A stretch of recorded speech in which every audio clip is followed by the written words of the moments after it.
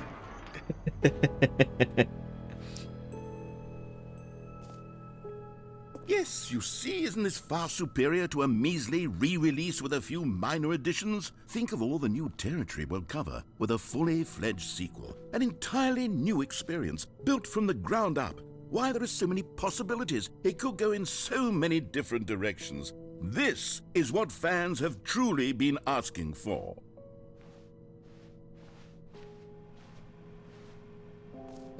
Calling it the Stanley Parable 2 is just so much catchier than Ultra Deluxe, don't you think? Ultra Deluxe? What does it even mean? But the Stanley Parable 2, now that's an artistic statement right there.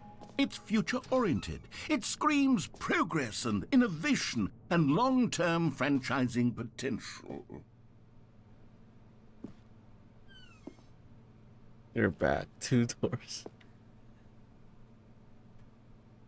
Actually, this might actually be part 2 when you think about it.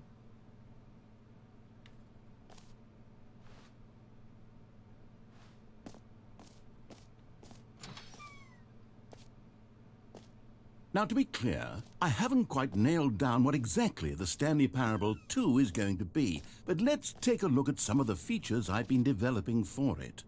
I figure that if I can loosely organize a handful of interesting concepts, that surely the game will sort of naturally spring up around them.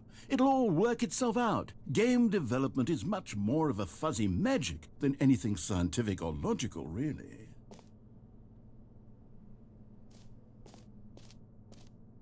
This way to the show floor. New features.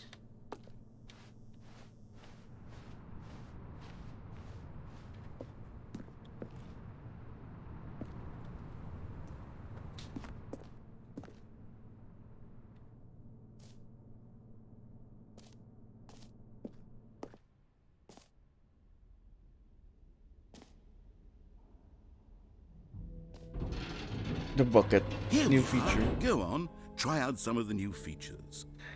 New features. Okay. Which one? Oh, it's Stanley. What are the new features? The button that says the name of the player that is playing the game. Yeah, right. For the Stanley Parable 2, I asked myself, what do players really want? And of course, the first and most obvious answer is that they want to be individually recognized and validated as people. So with that in mind, my first addition to the game is this button which speaks the name of the person playing the game. Isn't that wonderful? Does it really? Jim. Sorry, I should have clarified. Right now, the button only says the name Jim. But of course, in the final game, this button will say your name, whatever name that is. Here, let's have you role-play as Jim to really simulate the full experience of this feature. Just play along. I promise you'll love it. Okay, here we go. Let's take a deep breath, clear your mind, forget whoever you are, and simply become a person named Jim. Okay. I want you to imagine yourself living as Jim, sleeping and waking as Jim, falling in love and being heartbroken as Jim, seizing all of the world's possibilities as Jim, and as Jim watching your dreams crumble into dust. Do you feel it deeply? Are you really, truly Jim right now? Yes, I'm Jim. If so, then please step forward and press the button. Yes, my name is Jim. My real name is Jim. Jim. Whoa. Yes, you see? What a thrill, what a rush. That was you. The button described you. Do it again, do it again. It knows my name. Whoa. Jim. It hits even harder the second time. If this were the only new feature in the Stanley Parable 2, it would still be worth the money. Let's take a break from the Jim button. I'm too emotionally drained from all of this personal validation. Jim. Whoa there, cowboy. Sometimes a person can be too much, Jim. I'm putting the Jim button away. Otherwise, soon you'll start to lose all sense of who you actually Jim. are. Jim. Fine.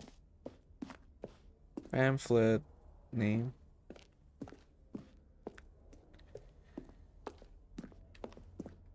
Can I open this door?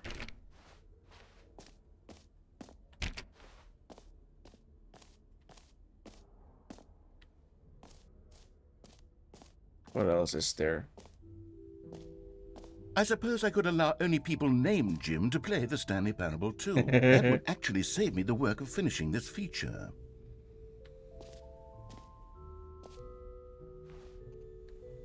Red is the new orange. Okay, what other features can we use? Collectibles. Jim Stanley looks so sad. Free easy achievement. Get it here. Infinite hole.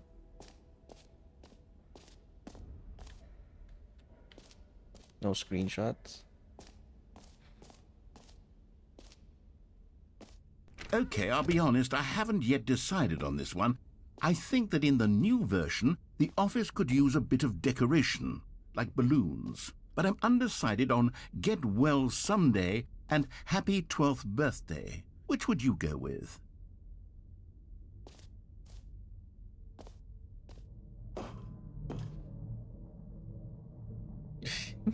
Get well someday. You know, sometimes when you solicit another person's opinion, it makes you realize that you knew which one you actually really wanted all along. Happy 12th birthday, step-niece, it is. Okay. Oh wow. It changed all the Or actually, posters. maybe I should have gone with... No, I've made my decision. We're moving on. Merch. Can we get some merch? Oh, that's a QR code there. That might actually work. Let me try that. I have a QR scanner here. Wait. Let me scan. Can I scan that? What will it lead me to? Okay. Come on, give me something. Stanley Parable 2. It leads to an actual website? It does. Welcome to the official website of Stanley Parable 2. Yeah, okay, I'm gonna read that later. But it seems like it does work.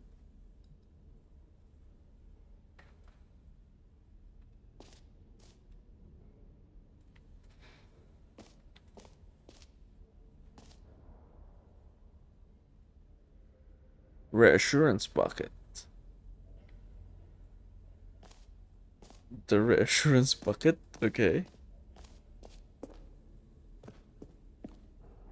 A common complaint of the Stanley Parable was that it was confusing and paradoxical, that it engendered a chaotic sense of reckless despair in those who played it. Well, I'm happy to say that after much consideration, I've engineered a clever solution to this fundamental problem with the game. It's the Stanley Parable Reassurance Bucket. You see, Stanley, anytime you're holding the bucket, a sense of calm and ease will fill your mind and your heart. It's true. As long as you hold on to the bucket, the many disorienting contradictions of the Stanley Parable will feel perfectly normal and perhaps even comforting. You may even come to long for the gentle embrace of jarring cognitive dissonance while the bucket is in your arms. And to be honest, it's a much more convenient solution for me than actually redesigning the game to be less uncomfortable. Can you imagine what a pain in the ass that would be? Yes, the bucket is the perfect solution. Come on, give it a try. I can hold it.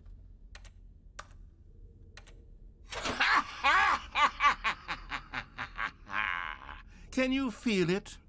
The glow of comfort, even in the face of crushing despair, must already be sweeping through your body. And in fact, can I say that I do believe the bucket lends you an air of charisma as well? I think that just holding it has made you the slightest bit more attractive as a person. The benefits of the bucket seem to go on, don't they? All this and more await you in the Stanley Parable 2. Okay, so I just hold this bucket all the way. Can't I drop it? Doesn't seem like I can drop it. Okay, then let's just hold on to this reassurance bucket.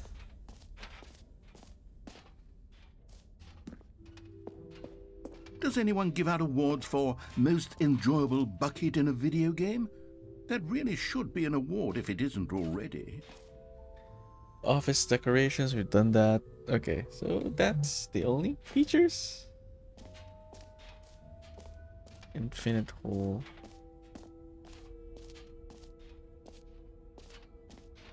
Can we still choose? Come now, you've already made your choice. It's true that you chose badly, but we all have to move on from our mistakes.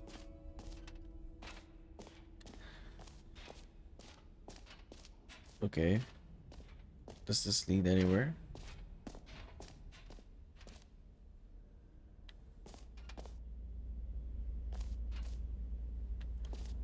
Infinite hole. Stanley, here's an idea that I'm truly fond of. It's never been done before in a video game. This is in fact a hole that you can fall down forever. That's right. Infinite falling. You can fall until the end of time if you like. A stunning leap forward for video games as a medium. Can I try it?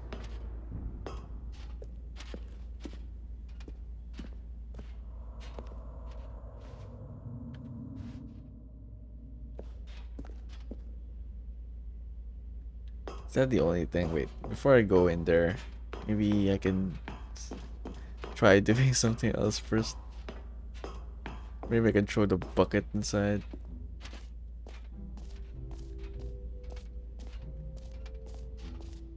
Free new easy achievements.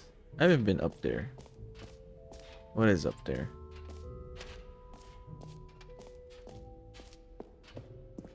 Can you find them? Collect them all. Ah, collectibles. Now it's a real video game. In the Stanley Parable 2, you'll run around gathering up these miniature Stanley figurines. And what's truly innovative is that there will be no reward for collecting all of them. I don't want to stifle the intrinsic joy of watching a number go up. You simply collect all of them, and then you move the hell on with your unremarkable life. Okay, so where are the collectibles? Oh, right there, the one glowing over there. Okay, put it in the bucket. Put it in the bucket.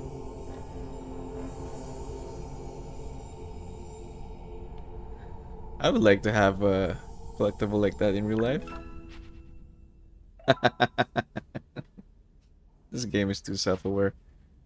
Collect them all. Okay, we did that. We're done with that. God, it really is the worst when you collect everything in a video game and then they give you a big fancy reward for it. Absolutely tragic. Jump circle. We already did jump circle. But... oh, this is the exit.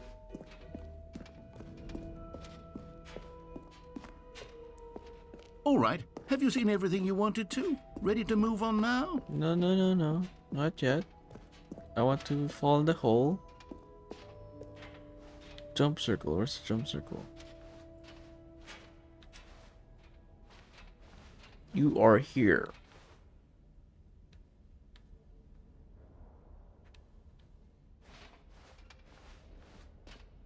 Okay, we've done this. You know what? Let's bring the jump circle back for Stanley Parable 2 as well. It's... oh, wait. You already spent all your jumps the first time we saw the jump circle. Oh, well. I suppose it can just be a nice decorative piece, then. Oh, it keeps track. Okay. New achievement. Free achievement. Get yours right now. Pull the lever, receive your new achievement. No more steps. Just works. Get yours right now. Now here's something special. You remember that broken test achievement that got left in the game on accident? Well, I'm developing a technology to simply give you the achievement. Yes, you see, you'll come to this lever, and when you pull it, the achievement will be given to you. It's as simple as... Okay, perhaps I should have clarified. This is technology that will exist. Right now, the achievement is still fully broken. I'm not a wizard, Stanley, but I guarantee it will be fixed in the sequel to at last satisfy the hordes of ravenous fans all over the world who have been uproariously demanding this feature. Gamers, we hear you, and I promise it will happen. Okay, I guess for the original game, or does it apply to the deluxe edition? I haven't checked the achievements list.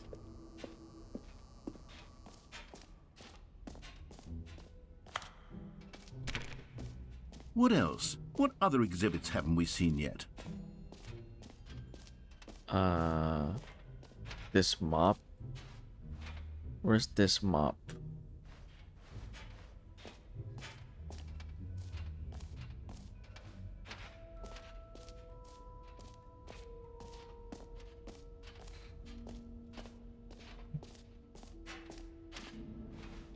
Jump circle. That's the jump circle right there. So it's supposed to be here? No? Where is it? You are here. So A9 collectibles is right there. So it's correct. Behind this one is the mop.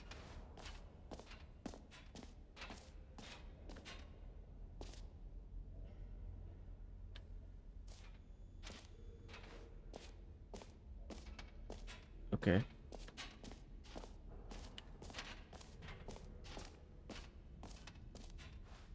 Merch settings world champion. Behind the...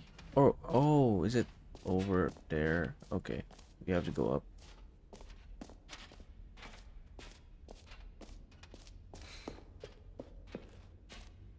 Settings world champion. That's new.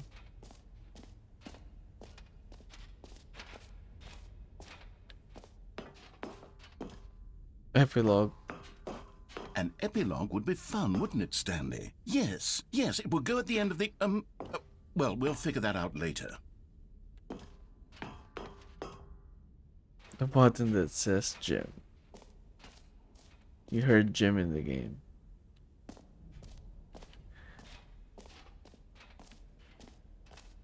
Okay. We haven't gone there.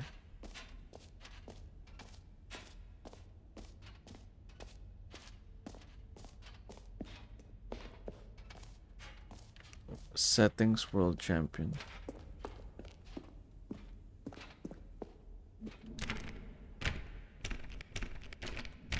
It's not open.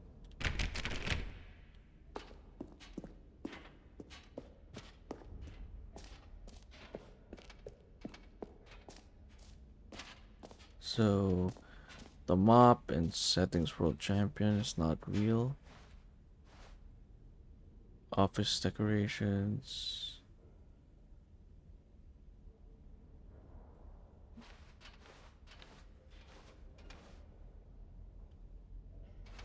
Where's the mop?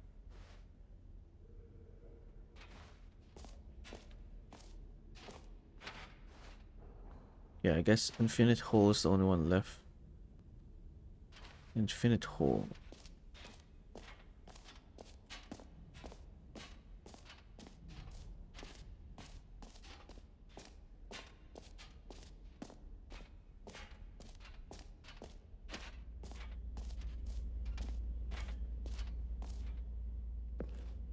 Oh, it's gone?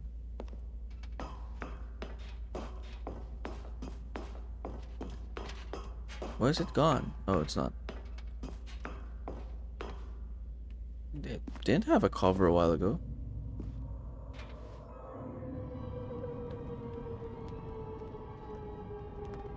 You see, isn't it wonderful? One of my more ingenious concoctions, if I do say so. Now then, since you've gotten to see the infinite hole, you can press the teleport button to pop back up to the top, and we can continue onward. This- Now, I don't mean to be a bummer, but I do recommend you use the teleport button to go back to the top. Maybe do it on the sooner rather than later spectrum of things. Because I will die, won't I? Okay, Stanley, I don't know quite how to say this tactfully, but it's possible that I slightly exaggerated the infinite nature of the hole. Is it a very, very deep hole? To be certain it is. It's an extremely deep hole. I don't want anyone to say that it isn't an astonishingly deep hole. It is. Is it infinite? Well, that sort of depends on your definition of infinity. From one perspective, the infinite is merely philosophical in nature. It's more of a... Okay, well, good for you. You found the bottom of the hole. You found me out, Stanley. I'm a liar and a cheat, and you're so clever. Look, I think the issue here is just that you're unusually fascinated by falling. What normal person actually wants to fall infinitely? I figured the hole was as deep as anyone would actually need. Don't you put this on me. Maybe you're the problem. Look, things got a little heated there. I think we both said some things we didn't mean. Why don't we just put all this behind us and agree to just call the hole mostly infinite? If that works for you, then go ahead and press the teleport button to warp up to the top of the hole and we can move on. I'll just be up here when you're ready. I thought I was gonna fall to my death. Great. Now, I'm very excited to show you even... Oh, for heaven... You see, I was right. The problem is you. The problem is that you like holes too much. Not normal. A normal person would have said, yep, that's an infinite hole right there. Goes on forever till the end of time. Don't need to see it all, but not you. Oh, no, no, no, no. You have a weird sort of... Oh.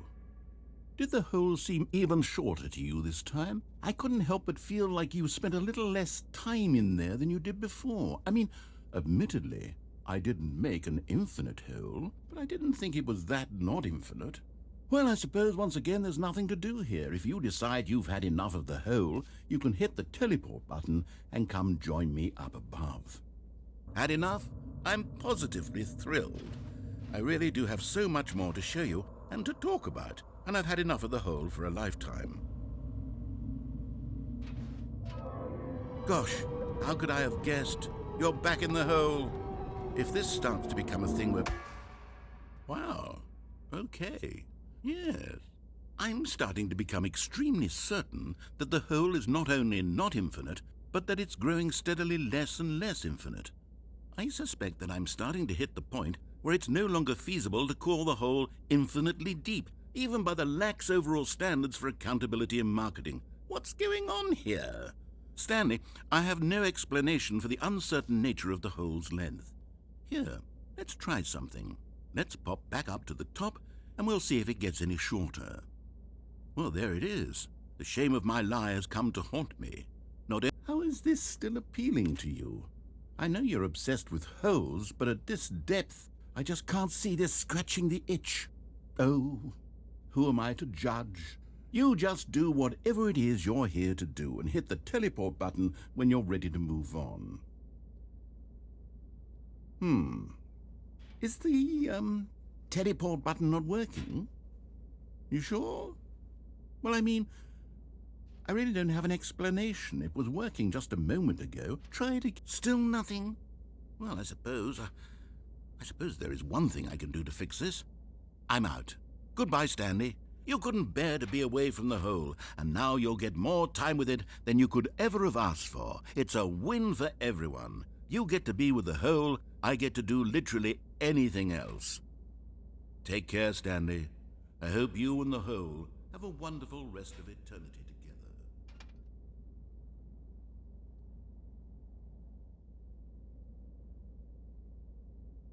together. Are you serious?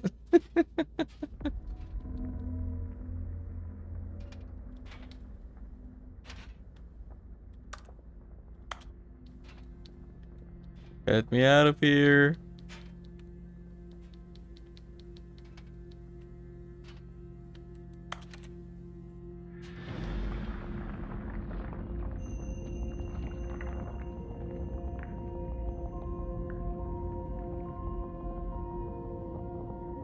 Okay. This is going down now.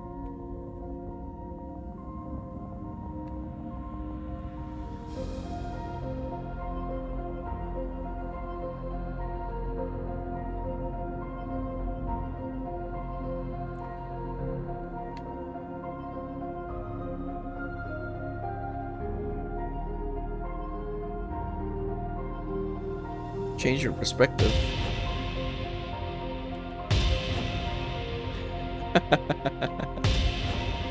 Oh, that's what Stanley looks like.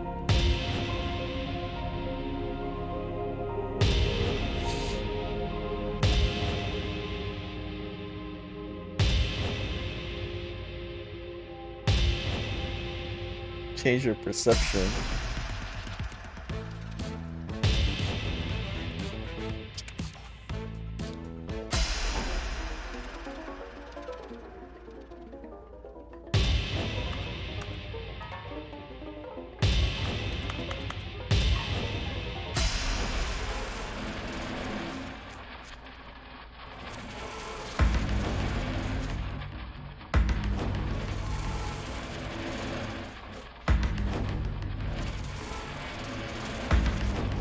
This is the first one.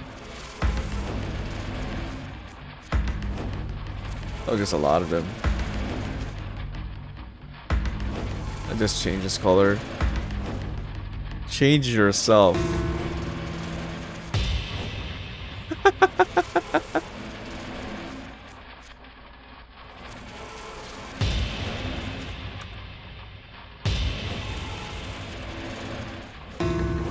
Okay. Wait, what is that?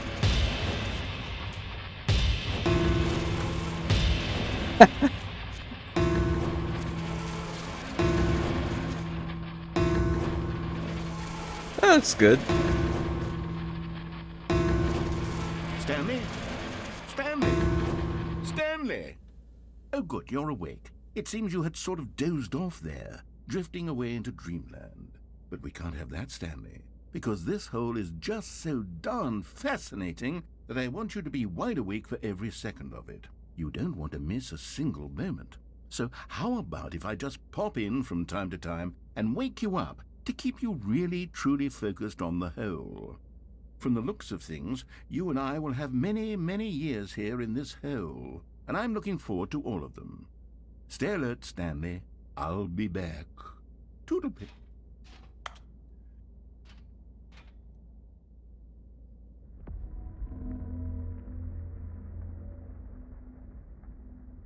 Why am I still carrying this bucket?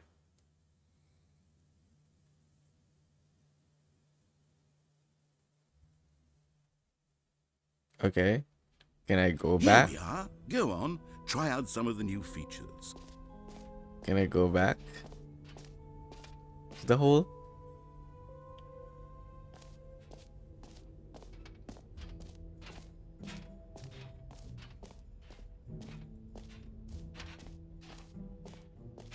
Mostly infinite hole.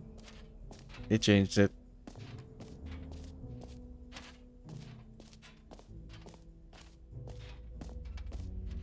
Oh, it's closed. It's closed. Okay.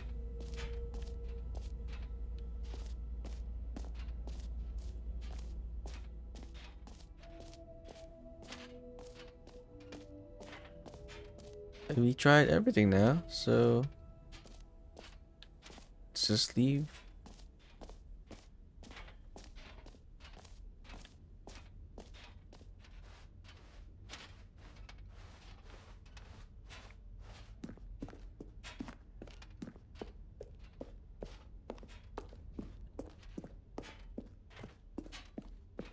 What is this?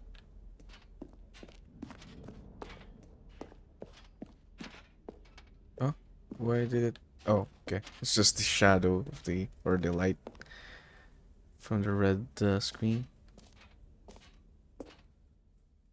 So, Stanley, what do you think? Do you like all of the new features? Yes, I know it's not exactly clear yet how exactly these features will come together as one single coherent video game, but I can feel it in my soul. It's going to work. There's definitely a good game in there somewhere. Say, let's do an experiment. I'll arrange these new features together, and we'll see whether or not it coheres into a meaningful gameplay experience. Okay.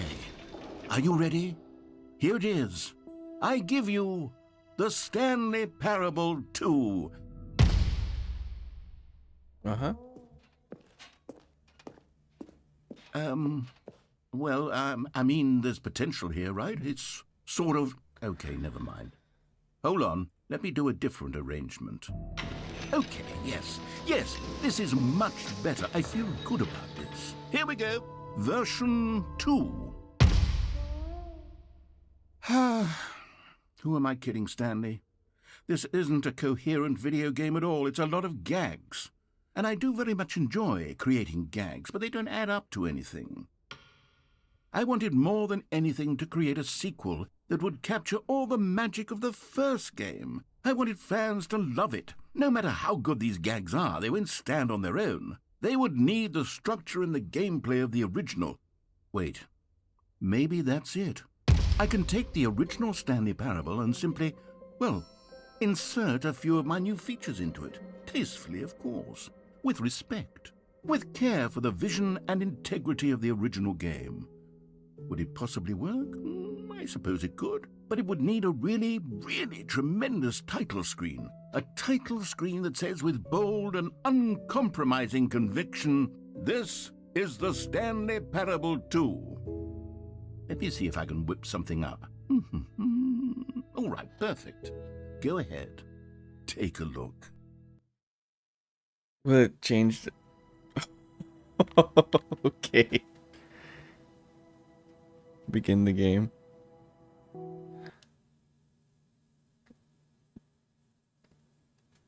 So has this been a... This is the story of a man named Stanley.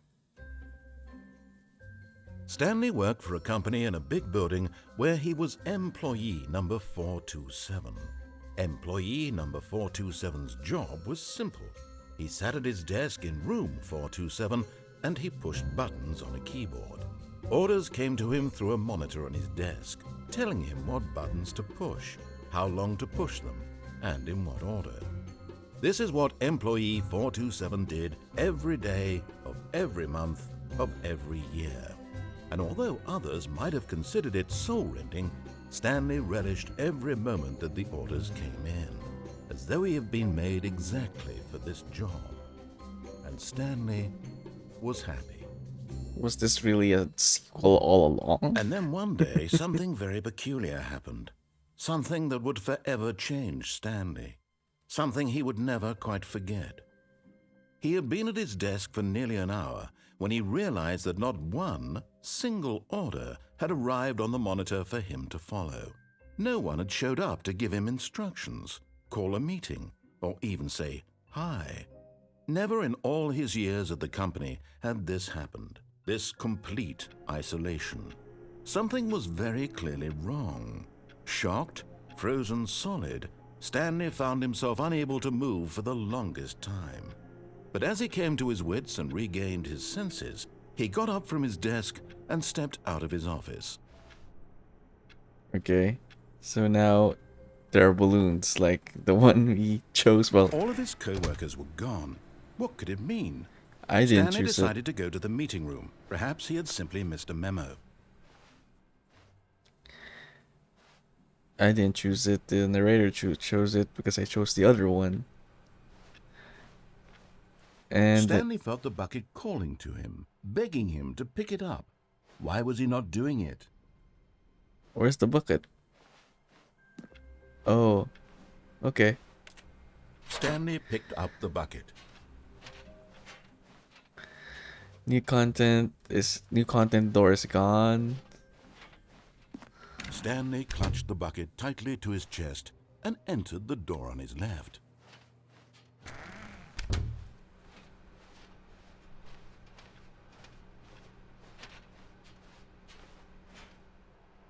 still no one was here. Stanley needed the bucket's warmth and comfort now more than ever. Perhaps his boss's office was where he'd find answers. Coming to a staircase, Stanley and the bucket walked upstairs to the boss's office.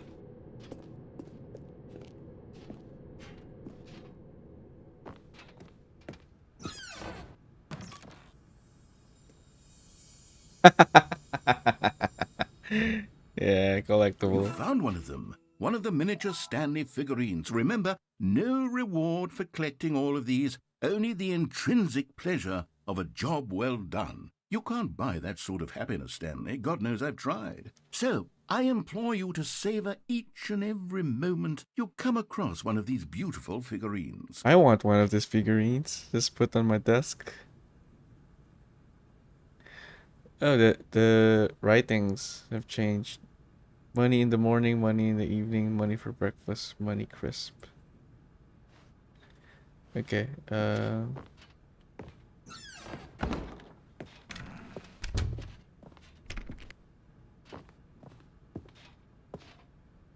Stepping into his manager's office, Stanley was once again stunned to discover not an indication of any human life.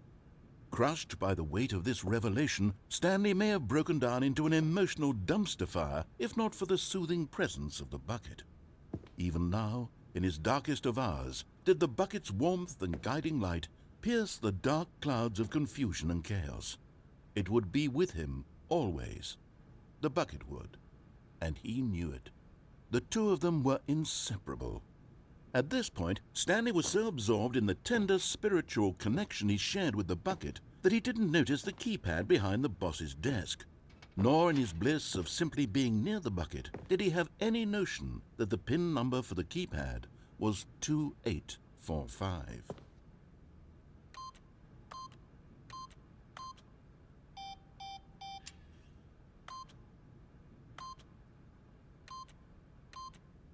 But Stanley guessed the correct code by sheer luck.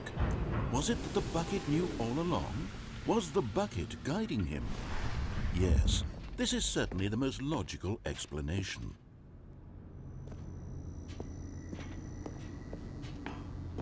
so will we see the other implementation now?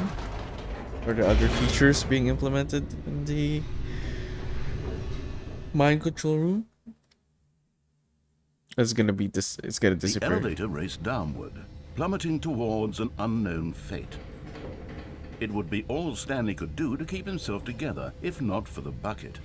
Soothing him, comforting him, reassuring that in this darkest moment of uncertainty, he would be all right. The bucket is here for you, Stanley. Everything will be fine. Okay, what's different? Stanley and the bucket walked straight ahead through the large door that read, Mind Control Facility.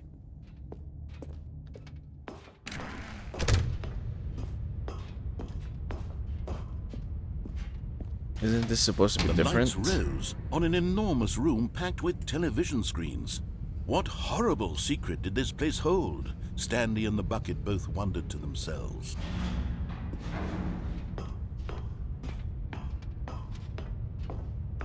Okay. It's largely the monitors same. jumped to life, and Stanley nearly dropped the bucket in shock. Everyone in the office was being videotaped, monitored like guinea pigs. The bucket had never seen anything like this, and it very nearly burst into tears as Stanley cradled it gently, reassuring it that everything would be fine.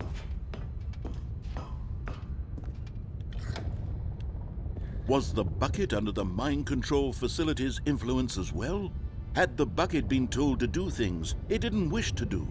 What kinds of things does a bucket want to do or not want to do in the first place? These questions raced furiously in Stanley's feeble mind. No! He screamed into the bucket. He couldn't accept it. His own life in someone else's control, never! He squeezed the bucket tighter, his one friend in the entire world. At this point, he could trust no one except for the bucket.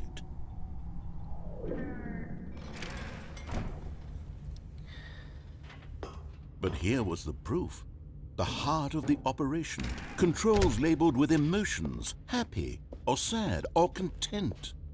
Walking, eating, working, all of it monitored and commanded from this very place. And as the cold reality of his past began to sink in, Stanley decided that this machinery would never again exert its terrible power over another human life. For he and the bucket would dismantle the controls for good. Two best friends, Stanley and the bucket, up against the world. They high-fived in a really cool way, and the bucket made a sassy comment about taking down the system.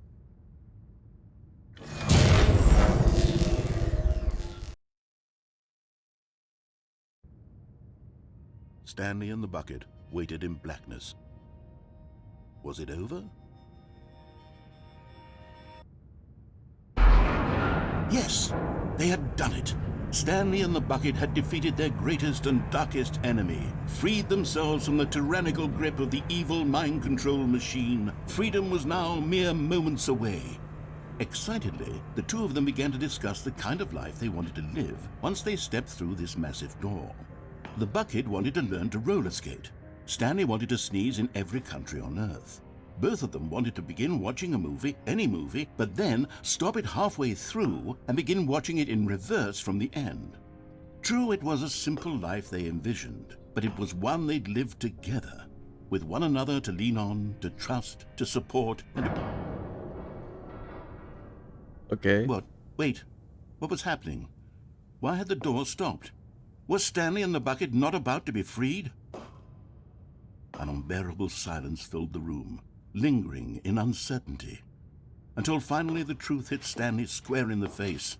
This building did not want the bucket to leave. Even the facility itself recognized the incredible calming presence of the bucket, needed the soothing warmth of the bucket, would go to any lengths not to part with the bucket. No. Stanley can't leave this place, not while he has such a precious bucket in his arms, not while this building has anything to say about it. Stanley realized he would never again leave this very room, but at least he has the bucket. To be trapped eternally in darkness isn't really so bad, Stanley thought to himself. As long as I have my bucket with me, right? I'll be okay, won't I? Stanley gulped. Very soon now, he was about to find out.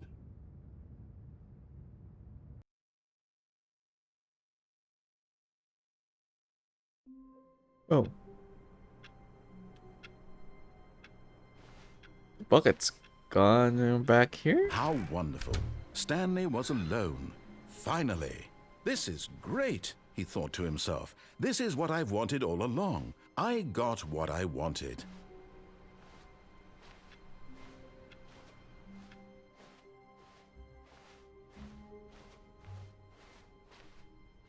When Stanley came to a set of two open doors, he entered the door on his left. This was not the correct way to the meeting room, and Stanley knew it perfectly well. Perhaps he wanted to stop by the employee lounge first, just to admire it. Wow, yes, this room. But eager to get back to business, Stanley took the first open door on his left.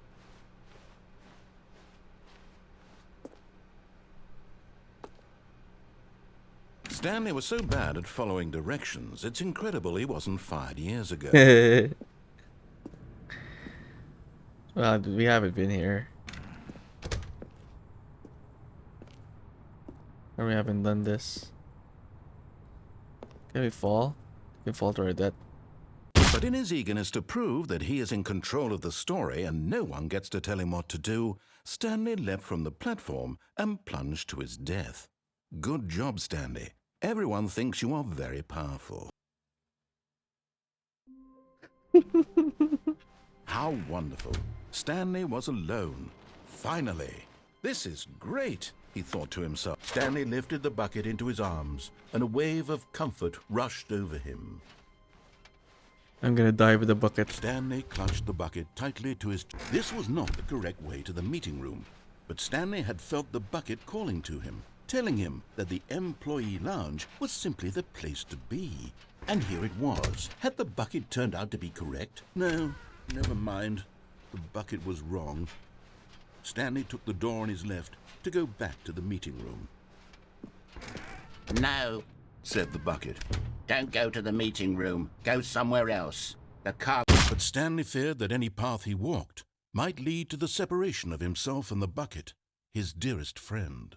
So he threw himself to his death, that they might die in one another's arms. How deeply touching. Oh, it's a different path. The confusion and the chaos all seemed to melt away. Stanley clutched the bucket tightly to his... This was not the correct way to the meeting room, but Stanley had felt the bucket calling to him, telling him that the employee lounge was simply the place to be. And here it was. Had the bucket turned out to be correct? No, never mind. The bucket was wrong. Stanley took the door on his left to go back to the meeting room. No, said the bucket. Don't go to the meeting room. Go somewhere else. The cargo lift, yes. Go there. Go to the cargo lift. But Stanley feared that any path he walked might lead to the separation of himself and the bucket, his dearest friend. So he threw himself to his death, that they might die in one another's arms. How deeply touching. Oh, we're back here. How come All it of was... his co-workers were gone. What could it mean? Stanley decided to go to the meeting room. Perhaps he had simply missed a memo. Warmth spread through Stanley's arms. With the bucket in his arms again, he was home. Stanley clutched the bucket tightly to his... This was not the correct way to the meeting room, but Stanley had felt the bucket calling to him, telling him that the employee lounge was simply the place to be. And here it was. Had the bucket turned out to be correct? No, never mind. The bucket was wrong. Stanley took the door on his left to go back to the meeting room. No, said the bucket. Don't go to the meeting room. Go somewhere else. The cargo lift, yes. Go there. Go to the cargo lift. Good, said the bucket. Now ride the lift all the way to the top. There's something up there I need you to do. Stanley did not question why or how this bucket was speaking to him. It should have alarmed him, of course, because buckets can't talk. But Stanley chose not to think about this obvious fact. He was firmly convinced that the bucket had spoken to him, and he unthinkingly did whatever the bucket asked.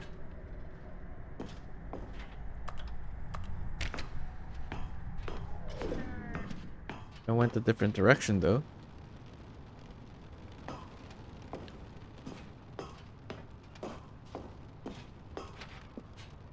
Danger everywhere. The narrator disappeared.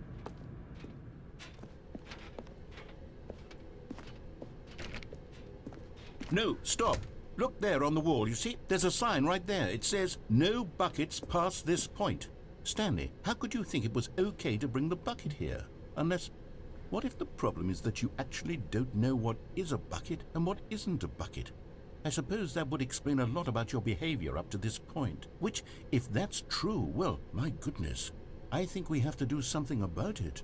This misunderstanding could have dire consequences on the entire rest of the game if not addressed quickly and properly. So much of the impact of the story is dependent on your understanding of what is and isn't a bucket. Please, step in here for a moment.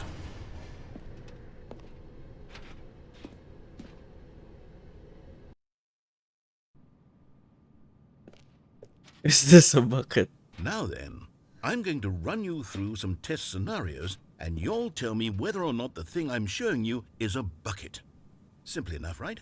This should tell us everything we'll ever need to know about what is or is not a bucket. Okay, let's begin. Okay, sure. Item 1. Is this a bucket? Correct. It is a hologram of a bucket, not an actual bucket.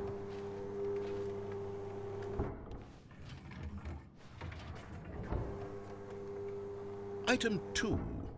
Is this a bucket? Incorrect. It is a 3D printed recreation of a bucket, not an actual bucket.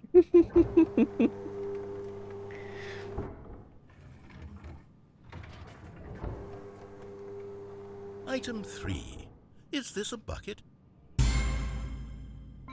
Correct. This is a bucket. What?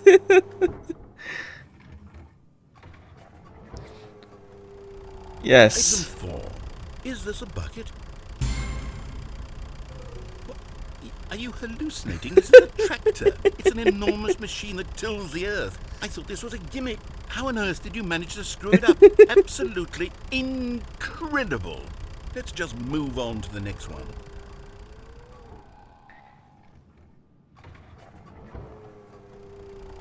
Is this a bucket? Correct. This What? is a bucket. What? This game's messing with me. Item 6. Is this a bucket? Trick question. Both. Gotcha.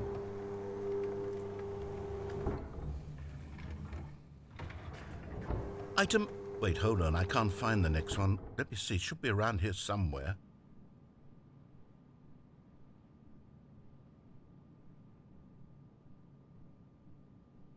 Mm-hmm. I'll just say yes. Okay, you and I both know there isn't anything here. And I don't appreciate the implication that nothing is a bucket when we both clearly know that a bucket is something, and therefore nothing could possibly be something. Unless, in your twisted mind, have you somehow convinced yourself that a bucket is nothing? Yes. Answer me straight, Stanley. Do you believe that nothing is a bucket? Yes. You know what? I'm too confused to even sort it out. I've lost all sense of perspective. What is a bucket? What isn't a bucket? Mere moments ago I could answer these questions with confidence. And yet now I'm somewhat adrift. Do any of us know what a bucket is? Am I Yes. a bucket? Stanley, I can't keep doing this. I'm losing myself, and myself was all I ever had to begin with. I'm afraid the bucket is threatening to tear our relationship apart. I can't have that. I'm sorry. But I'm going to erase all buckets from the game entirely. No. Okay, here we go. No, don't erase all the buckets. What happened? Is everything gone? Why did everything disappear? Wait, was everything a bucket? Every single thing in the game was a bucket. Oh my God, I had no idea. How could... Except me. I'm not a bucket after all. And you, Stanley, you're still here. You're not a bucket either. Oh, this is wonderful news. We're not buckets. Yes, I actually feel much more at ease right now. It's delightful to get some clarity on that issue, but it doesn't change the fact that we haven't got a game. So, tell you what, I'll reset everything and we'll put back all of the buckets, okay? And we'll know that it's all a bucket. But if you run into anyone else, maybe don't mention that. Who knows what that information might do to a person? All right, here we go. Everything's a bucket. Except you and me. All of his co-workers were gone. What could it mean? Stanley decided to go to the meeting room. Stanley picked up the bucket and smiled. He'd never be alone again, not truly alone, not with the bucket around. Stanley clutched the bucket tightly to his... This was not the correct way to the meeting room, but Stanley had felt the bucket calling to him, telling him that the employee lounge was simply the place to be. And here it was. Had the bucket turned out to be correct? Well, no, never mind. The bucket was wrong. Stanley took the door on his left to go back to the meeting room. No, Said the bucket. don't go to the meeting room. Go somewhere else. The cargo lift, yes. Good. Said the bucket. Yeah, let's Now go up. ride the lift all the way to the top. There's something up there I need you to do. Stanley did not question why or how this bucket was speaking to him. It should have alarmed him, of course, because buckets can't talk. But Stanley chose not to think about this obvious fact. He was firmly convinced that the bucket had spoken to him, and he unthinkingly did whatever the bucket asked. And that I have a voice inside my head, so it doesn't matter if this bucket is talking. I have a narrator inside my head. In here. Said the bucket. Go into this dark room over here. Stanley once again obeyed blindly.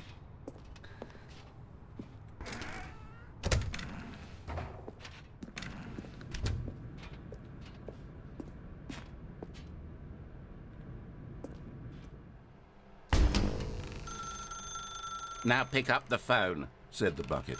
pick up the phone, and it will take us back home, where we can go about life together.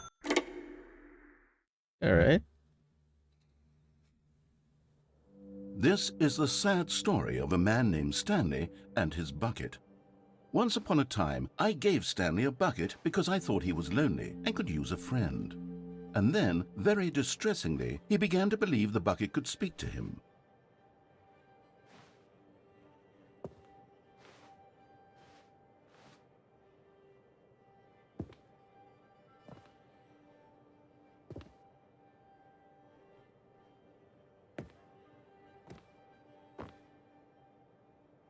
What am I supposed to do?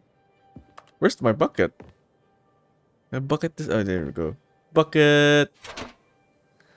Hello, Stanley. It's me, your bucket. Press up to take me to work with you. Are we supposed to go to work? Can I do anything else first?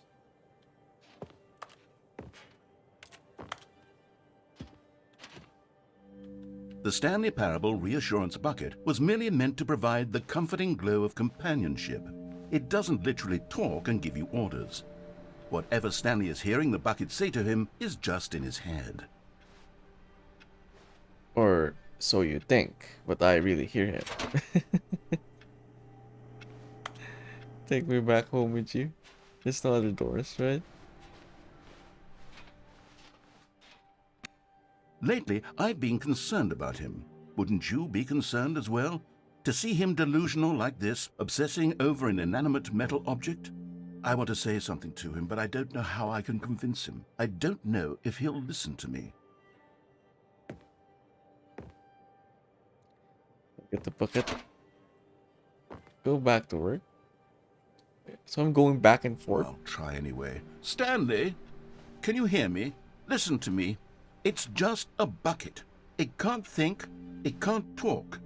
All it will ever truly do for you is effectively transfer a liquid from one location to a different location. That's it. It doesn't do anything else. It can also transfer solid things. What you talking about? Don't listen to the loud man. You see, he's not listening. He's still taking orders from the bucket. You know, once upon a time it was me he took orders from. Me he trusted and listened to. Now all he cares about is his awful bucket. This stupid hunk of metal.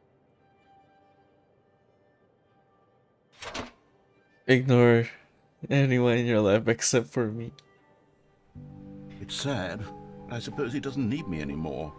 From now on, he's just going to cling to this bucket, this cold, empty bucket, this sort of shiny bucket. Well, I'll give it this. The bucket does have a nice shine to it. I believe I'm real. Don't you believe I'm real, don't you, Stanley? Press X to go home. Yes, I suppose on closer inspection that it doesn't quite look like your average hardware store bucket. It's just a little more, what am I trying to say? Sturdier, more capable of transporting liquid. Like it would be better at moving an amount of water from one room to another. And solid things.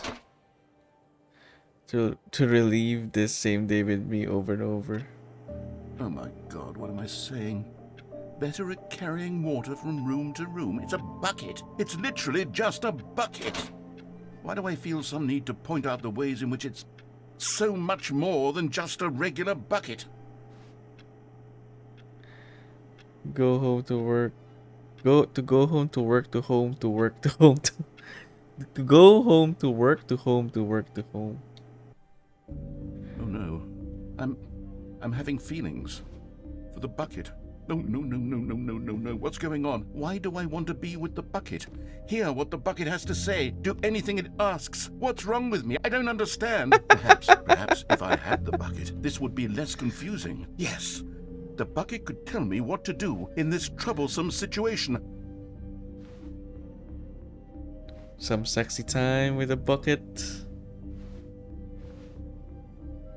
Stanley, give me the bucket. Give it to me. Give me the bucket, Stanley. I need it. Give it to me now. Give it or I'll...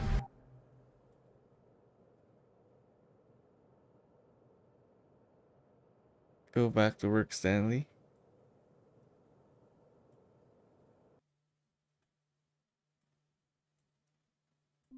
You're back here. Okay. I will call it here for now.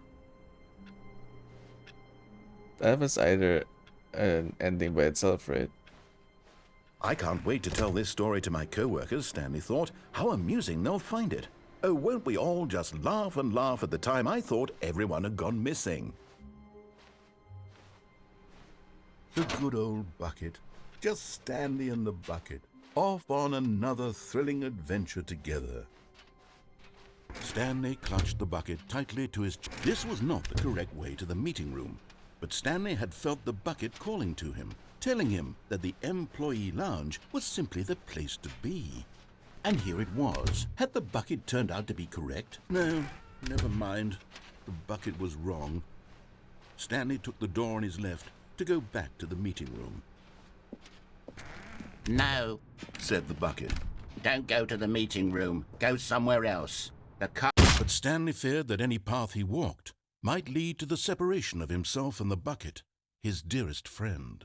So he threw himself to his death, that they might die in one another's arms. How deeply touching. So that is just one possible ending. It is. Right? Okay. I'll call it here. It seems like I could go I could still go towards the right and then turn left instead of falling to my death. And I can also go there without the bucket. I haven't tried going there without the bucket. And that door that says can't carry the bucket past this point. So many other possibilities, I suppose. But I'll call it here. Anyone stop by? For anyone to stop by, thanks for hanging out. And for anyone who lurked, thanks for watching or just being here. And I will see y'all in the next one.